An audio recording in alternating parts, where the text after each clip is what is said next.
Assalomu alaykum agayın. Bugün temabızды başkaça aytalım dep turдук эле, бирок мына биздин көчөкү сүйлөгөндөрүбүзгө ар кандай посттор жазат, бирөөлөр айтып атат.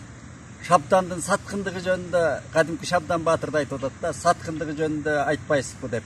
Эми провокациялык суроо да бул, эми атайын берилип аткан суроо болсо керек. Анын үстүнө андан мурдараак жанагы Facebook деген каналына кадимки эле мына мени менен тең түшөзү белгилүү журналист бар. Замир Өсөров. Ал орусча жазат, мен кыргызча жазам. Көп жылдан бери ошол таанышпыз, жолдошпуз дегендей тамашалашып жүрөбүз. Ошол Замир дос дагы ушундай кыязда чоң макала жазыптыр, орусча жазганда. Кенесарыга эстелип коюш керек, анын баягы мен аны айтпадым беле калыстык менен. Кенесарыга ушу Бишкекке эстелип коюш керек деген бир былжырак идеяны айтат да. Кенесарыга ушу кыргыздар Бишкекке эстелип коймок беле. Анан мээси бар киши түшүнүш керек да бир нерсени. Мен катуураак айтайынчы. Анан Шабдан предатель болгон деп кайра жазат. Эми бул өзү Замир достун бир жаман кемчилиги бар. Мен көзүнө деле айттым эле, трайбалистте жеткен. Мындай трайбалисттер атасы деле мына биздин Тянь-Шань райком биринчи секретары болгон Арзымбек Өсөров кезинде. Анан мындай трайбалисттер өзү кыргыздын душмандары дер элемде көп ушундай. Түндүктө да бар, түштүктө да бар, ушу трайбалисттер бар да. Кечинде да шыбырашып сүйлөшкөн ушул. Бир алакандай кыргыз деп какшап келатабыз да. Кыргызды бириктире албай келатсак эми ушундай. Анын бул да бир жаман коогалуу жери ушу арбактарга асыла берген жаман адаттары бар да кээ бир журналисттердин. Арбак деген ал ата-бабаларыбыз кандай болсо да ошол өткөн заманда кызматын кылды. Ушу Шабдан мына Байтикке да бир асылган өткөндө бир факт Байтик баатырга бир макаланы окудум. Ошол Байтик баатыр, Шабдан баатырлар коргоп бизге таштап кеткен жерде жашап атабыз туугандар. Ошол жерде күн кечирип атабыз да. Мындай арбак асылганды абайлап сүйлөсөңөр жөн эле бир ооско келгенде оттой бербей. Кыйын болсоң азыркы мына төбөлдөргө сыныңдайт, сунушуңдайт. Андай кыйын болсоң. Анан арбак деген унчукпайт деп асыла бергенде болбойт. Эми ачууну тыйып мына Шабдан жөнүндө кеп кылалчы. Мен ошо Шабдан жөнүндө айтып коеюн деп атам. Себеби ушу аттуу баштуу кишилер эле кесинде Кадыр Кулдабов деген агайым менин сыйлаган сынчы, ошо адабиятчы да ушундай пикир айткандан мен ал киши менен жаакташтым эле.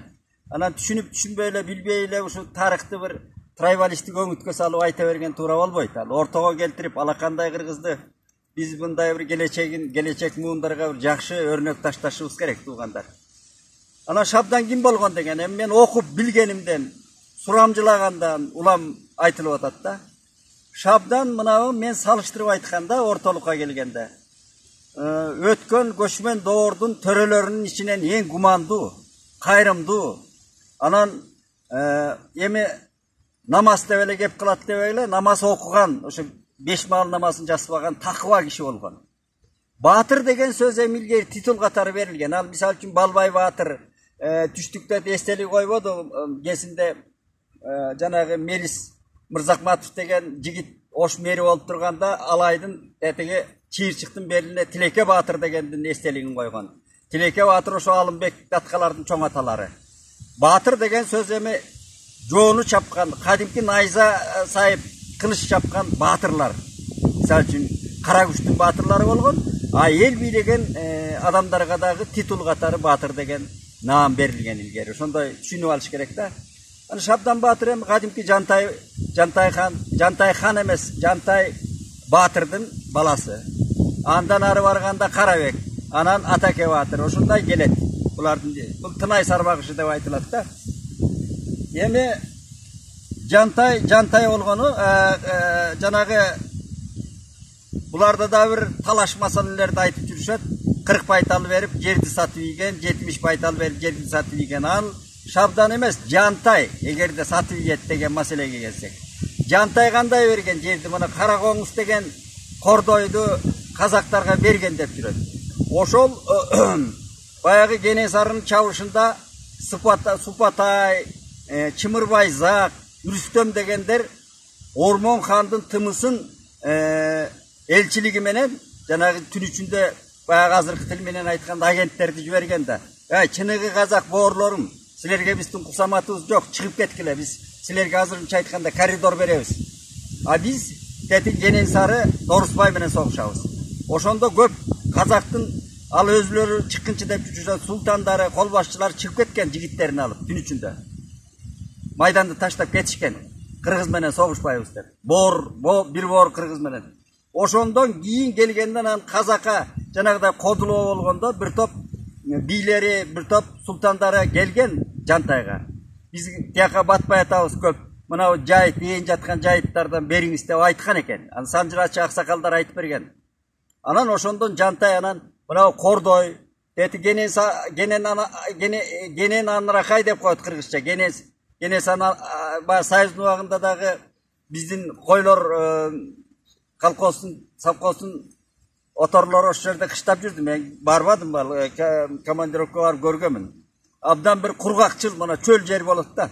Эми кыргыздар өзү мына ондай жайлоолорду, төрлөрдү, суулуу шаркырап аккан суулардын бойлорун жайлаган да кыргыз өзү. Ала тоо деп ошон үчүн айтылган. Анан ээн жаткан жерде ошол жайласаңар жайлап тургула деп Кара Коңузду, Кордойду берген экен. Берген деп жүрөт. Ошол башпаанек тияктан ыдык көргөн казактарга. Анан эми тартуусу болсо керек. Ама сатып ийгенде эле пулда эле пулун кошо санап аткансы эле айтат да. Өткөн мезгилдин өзү кандай кыйчалыш учурлар, ошол ата-бабаларыбыз кандай кыйын кездерде бизге жер таштап кеткен. Эми андан берилип келгенде Шабдан эс тартканы мынабу Кокондун да кордугун көргөн. Коконго кызмат кылган экен жаш кезинде. Анан Кокондун сынданына да түшүнкөн. Мынабу эменин биздин Бишбектин чебинде муну зынданга да салышкан Кокондуктар. Андан көрүп, ошолордун баарын көрүп, Кокондон көңүлү калып, Кокон мамлекетинин 200-дүүлүгүн, жанагыдай акмакчылыгын көргөндөн кийин анан тиги орустарга кол сунуп, анан оруска кызмат кылган. А оруска кандай кызмат кылбайт? Мен күлкүм келет да, орусту мен деле калыстык үчүн кээде сындап, Путиндин азыркы саясатын жанагы кан төгүлүп атканын айтып эле жүрөбүз. Бирок ошол ата-бабаларыбыз аргасыздан ошол Чабдандын чоң атасы Атаке би, Атаке Батыр. Этиги 18 кылымда калмактардан кутулгандан кийин анан элчилик жөнөтүп атат жана Абдрахман Күчүк дегенди. Оруска кол сунуп, ошондо тияк-бияк Кытай бардык душмандарды көргөндөн кийин казак менен ичара согушуп атат. Биякта Кокон турат. Андан кийин анан Шабдан да ошол ата-бабасынын жолу менен анан оруска кызмат кылганы чын. Айла жоктон мен азыр да кызмат кылып турабыз. Кайсы бир маселеде оруска сөзсүз көз карандыбыз. Россияга деген сөз. Ошол эле орус формациялары, бийликтери өзгөргөн менен эле ошол титулну эл орус, рус, Россия. Анан эми мынабу Курманжан Даткага барганы, Түштүккө барганы. Ошол арачы болуп барган. Орустар чакырган. Анан мындай кызык суроолор айтат да, ошону Курманжан Датканы Алайды оруска басып берген дейт. Алай эмес, Кокон мамлекетин Скобелев кылыч менен, бататар мылтык менен сынган кылычта кандай сүрөттөлүп атат, кырып келатат да. Илейген Кокон империясы, империялык деңгээлдеги мамлекет болгон Кокон. Тиселеп бербеди оруска, бат эле тиселеп берди. Орустун замбиреги менен бататар мылтыгына, карабинине мындай айткан. Анан Алай эмне кылат? Алайдан анан чымчыктай болуп кырылып калар да, ошол Шабдан барып анан Абдылдабек менен да сүйлөшүп атат. Абдылдабек энесинин дагы Шабдандын да сөзүн укпай, эмне болду? Албетте баатырлык дейли. Бирок ошол ээн жерге барып, Ооганстанга барып, аяктан көмөк ала албай, анан жолдо өлдү да Абдылдабек боорубуз. Анан жүрөгүн алып келип Акбалбан биз канча жерден анан сөөгүн алып келе албай, жүрөгүн алып келип койду деп атат тиги Алайдын тоосунун бетине. Бул трагедияларда Шабдан элчилик милдет аткарган. Мына эле Шабданды кордойбуз деп, мына Караколго жыйынга барганда кадимки Чыныбай, Тилекматтын Чыныбайы Шабдан менен тизгин талашып жүргөн киши болгон. Аны атайын орус менен сүйлөшүп алып, ошол топ жыйында арыга жылдырып, анан Шабдандын минип барган жигиттеринин тамак аш бербей Шабдандарга, конок үй бербей, анан аттарына тоют бербей, анан сол тобой ырчыга кордотуп ырдаган жери бар. Мына туугандын ошо бири-бирибизге болгон боорлук деп тырмакчанын ичинде айтты, мамилебиз. Анан Шабданды ошо жерден анан ачкарын анан кое беришкен. Эч ким тамак бербесин, анан эмне деп кордошуп. Anan keyin Şabdan gelip anan bu yerde mına o Kiçigeminde çoğun mına arkalık Kırgızlarda top jiyin ötkörgön. Al kurultay degen emes, top jiyin degen. Mana Orustun törelerinin katışçısı menen, Orustun biyligi da. Anan oşonda Şabdandığın görsetken. Oşol gelgen emne gündü göröbüz dep gelgen Çınıbaylar, aylar jok Orustun biyligine. Anan oşolorgo kaçıp kirey tay soydurup, agörgögö jatkırıp, mamık döşöktörgö.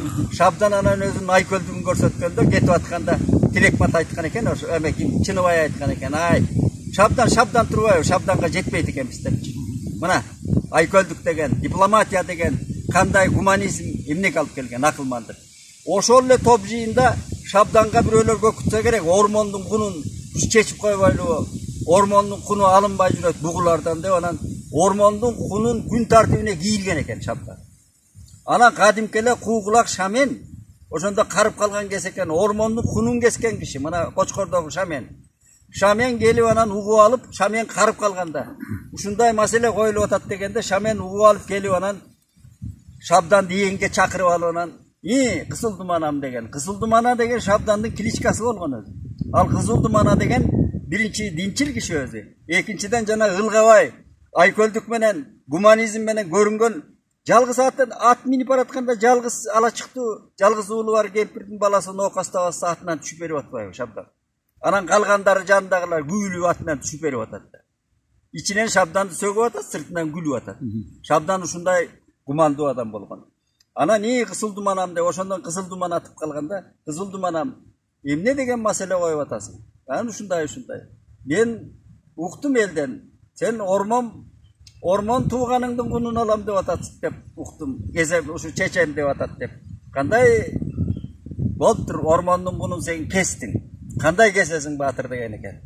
Ошондо эм кесем дабам деп кайпактап калыптыр Шабдан.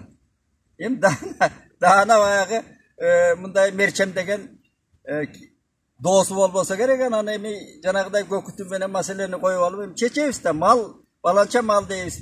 Көрдүңбү баатыр деген экен Шамен. Тайсалдап атасың, Болуптур, сен 1000 жылкы кес. 1000 жылкылуу киши өлтүрө берет да, эртең. Кандын доосу болбойт. Шуну билип ал деген экен. Мен ошол кезинде ормондун кунун кескемин. Мен кескенде ошол эки эл элдешип кала турган кыязда кескен. Ошондой варианты бар эле дегенде айткан экен. Мүмкүнчүлүк бар эле. Бирок ортодо Төрөгелди Үмөталы согуш баштап ийип, мына кырылдык. Эмне көрдүк? Эки эл кырылды. Эки бир тууган эрлер кырылды, эл кырылды деп атат. Анан ормондон да кеткен ошондой кемчиликтер болгон деп анан айтып, алып сал бул дооңду. Болбойт. Хандын куну болбойт деген. Хандын куну болбойт. Ошо менен муну алып сал. Эгер сен кун кессең, эртең бугудан да ошо Шабдан чыгат. Андан сенден да кыйындар чыгат. Анан ошонтип эки эл кайра унутпай бири-бирин жоолоша берет. Сен алып сал баатыр, колуңан келсе муну. Деп анан алдырып салган экен. Мына ушундан Шабдандын акылга муйганы, акылды уга билгендиги болгондо, болбосо Шабдандын баары колунан келип турган ошо кезде. Эми мен Шабдан жөнүндө дагы бир мына ат башы жактан аксакалдардан уккан бир кызык хикаяны айтып берейин. Шабдан кезинде болуп турган кезде ушул ат башыдан ары барып тиги Какшаалдагы жаткан Үчүкө түлкү деген бабаларым Жаңыл Мырза колдуу болгон да. Ошол Жаңыл Мырза колдуу болгон бабаларына Куран окутам деп, ошо жеринде барып Куран окутам деп анан бараткан экен, жигит жалаңы менен. Анан ат башыга барып, анан ат башта Матайдын Базаркулу деген болуш болуп турган. Орус бийлиги. Анан Матай, атасы Матай Черик. Чериктен ошол Матай бий болгон, андан кийин анын баласы Базаркул бийлеген. Базаркул жаш кезинде өтүп кеткен. Олдо 40 жашай деп Матайдын айткан ошондон калган да. Анан сөздү кыскартып айтканда, ошол Базаркулдундай өргү болуп жатканда Матай улгайып алды, талды суу тарапта ат башынын төр жагында экен, анан угуп алып келген экен. Келип анан Шабданга учурашканда Шабдан туруп кол алышып, анан төргө өткөрүп, аба деп Шабдан анан экөө сүйлөшүп отурганда анан Матай сураган экен, Матай бий. Баатыр, жол болсун, сени келди деп мына эшке 3 дегенби, 2 дегенби үйүр байтал айдатып келдим, керегиңе жаратып сени келди деп. Ошону керегиңе жарат деп айтатып келдим Батыр сен үчүн. Эми Батырдын атын алыстан жанына келсең бир киши өзүң эми даңкыңды укчу бир кызыл тоголок эле кыргыздын баласы турбайсың байланайын деп матай эркелетип сүйлөп ошон экөө сүйлөшүп отуруп анан кайда эми жол болсун деп барып Матай билет ал каяка баратканын. Анан айткан экен ушул Үчкө түлкү бабама Куран түшүрүлбөптүр ушу жеринде. Ошонун жайына барып мүрзөсүнө деген сөз да. Куран түшүрөйүн деп баратам дегенде, мунуң жакшы Батыр, мунуң жакшы деп мурутун сылап анан эми мал салың деле көрүнбөйт го. Куран окутат дегенде. Эми пулубуз бар, ошол жерден деле алып, мысыкта ошончо жерге айдаганда мал деле бара турган эмес, ошо жердеги кыргыздардан алып соёбуз да деген экен. Ал да болбостур баламай, эми айтайын болбостур. Мынабу менин байтал жылкыларымды алып барсаң, эми ал жерде чериктин дагы арбактары жатат. Талап кетет го сенин аталарыңа жеткирбей деп тамашалаптыр. Эми кош дейле. Сен уксаң кайра тарт Батыр деген экен. Себеби сенин аталарың жоо болду болуп өлгөн жок, душман болду болуп. Өзүбүздүн боорубуздан болгондо да аял болду болуп өлдү. Мынабу кыргызда салт бар. Малды аял киши мууздабайт. Малды түлөө кылганда, тойго, ашка мал сойгондо аял кишиге бычак бербейт, аял киши малды мууздабайт. Кандай кыйынчылык болсо да эркек. Сенин аталарың аял болду болуп өлгөн. Бул Куран түшпөйт деген маанини айткан экен да. Анан ушундай катуу айткан экен жарыпты. Анан эми сен ошону жөн эле койбойсуң, ошончо жерге убара бол. Ал эми калды ошол. Алар да тилинен тапкан эми. Жаңыл мырза да өзүбүздүн эжебиз болгон. Ошондой, ал да кыргыздын баатыр кызы. Анан аталарың өзүнүн тилинин азабын тартты. Ошо тарткылыгы ошол экен, ажалы ошондон экен. Дегенде Шабдан кыпкысыл болуп кетти дейт. Анан сөздү кызгартып айткандан коштошуп кеткенден кийин анан Шабдан аркы Ташрабатка чейин барып анан кайра кайтып кеткен дейт. Ошо Матай бийдин сөзүнөн кийин. Мунун өзүндө ошо кыргыздар Шабдан баштаган башкаруучулар сөзгө маани бергени, сөздү уга билгени, улуулардын сөзүн акылман ошондон калган да улуу Манаста Кошой, Бакай, Алмамбет, Каныкей деген акылмандардын акылын, сөзүн, кеңешин Айкөл Манас уккан үчүн Айкөл болгон. Манас кылычынан кан тамган, найзасынан кан тамган, каарынан жер солкулдаган Манас ушундай сөзгө, кеңешке уккан. Ошон үчүн мынабу сабак деп айтабыз да, кийинкилерге сабак. Мынабу сөздү, улуунун сөзүн, кичүүнүн сөзүн биз эле кыйынбыз дегендердин далайын көрдү кыргыз. Бирок ошол акылмандыкка баш ийген, акылмандыктын алдында анан иш жүргүзгөн да. Бул ошол акылмандык деген билим деген ошол дүйнөлүк деңгээл, анан бардык дүйнөдөгү мыктылардын баары эле ошол акылмандыкка, сөзгө, гуманизмге баш ийген да. Ошон үчүн Шабданга асылгандардын айтарым, ал провокация дейт, орусча шантаж дейт жанагы. Ошондой суроолорду токтотуп, арбакка көп асылбай, бардыгыбыз ошол ата-бабаларыбыздын арбагын сыйлап, анан сын айтканда жалпылаштырып, кыйгап айтып, маданият менен айтсак жакшы болот.